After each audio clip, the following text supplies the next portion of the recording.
اللہ لا الہ الا هو الحی القیوم. یہ ایک آیت ایسی ہے جس کو آیت الکرسی کہتے ہیں. ایک آیت ہے پوری، اور اس کے متعلق فضائل اتنے آئے ہیں کہ اللہ تعالیٰ نے اپنے رسول کو خاص تحفے کے طور پر آیت الکرسی عطا فرمائے. جو آیت الکرسی پڑھ لیتا ہے وہ ساری بلاؤں سے محفوظ ہے. رات کو اگر پڑھ کر کے سویا تو اس کا گھر جلنے سے محفوظ، جلنے سے، چوری ہونے سے محفوظ.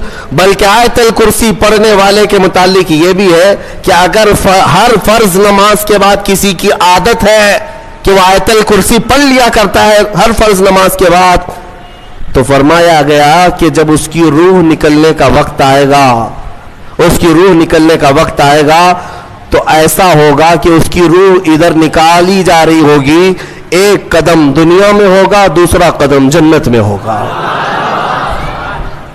اور اس کی روح قبض کرنے کے لیے بھی یہ حکم آیا کہ اتنی آسانی کے ساتھ اس کی روح نکالی جائے گی کہ اسے اندازہ بھی نہیں ہوگا، پتہ بھی نہ چلے گا. آیت الکرسی پڑھنے کی عادت ڈالو، حفاظت کے لیے بھی، اور جو اللہ رب العزت سے بے پناہ محبت کرنا چاہتا ہے، اپنے رب سے بے پناہ محبت کر کے قریب ہونا چاہتا ہے، اسے آیت الکرسی کا ورد ضروری ہے. وہ جس قدر آیت الکرسی پڑھے گا مولا تعالیٰ اتنا قریب اس بندے کو کرتا جائے گا.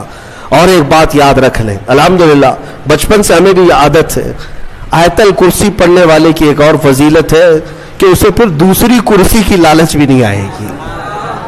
ہاں، کرسی والوں کو میں یہ کہتا ہوں آیت الکرسی پڑھا کرو تاکہ یہ نحوست دل سے نکل جائے.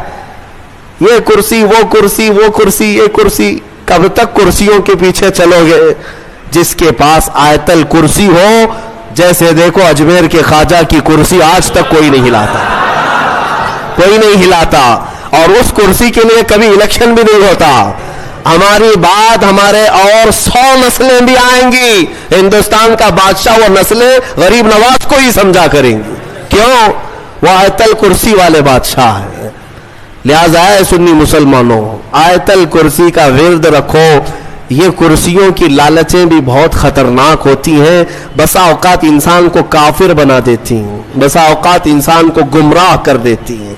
ہم نے دیکھا ہے اولیاء اکرام کی تعلیم میں، اولیاء اکرام جب کسی کی تربیت کرتے ہیں نا تصوف میں، تو تربیت میں سب سے پہلے وہ 2 چیزوں کو مارتے ہیں. پہلی چیز یہ ہے کہ کھانے میں لالچی نہ ہو، بہت زیادہ کھانا بند کر دو.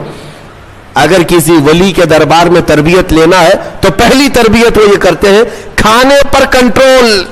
اور دوسری تربیت کسی بھی مقام، مرتبے، منصب اور کرسی کی لالچ ہرگز نہیں. کوئی عمل اس لیے نہیں کرے گا کہ مجھے یہ مقام ملے، دنیاوی منصب ملے.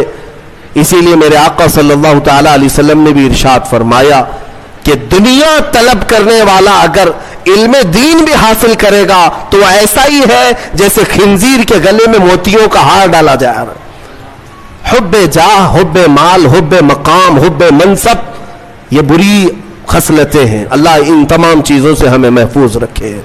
من رکع فرفع، حضور نے فرمایا جو جھک گیا اللہ اسے بلند کرتا ہے، اور جو اکڑ گیا اللہ اسے ہمیشہ ذلیل کرتا ہے.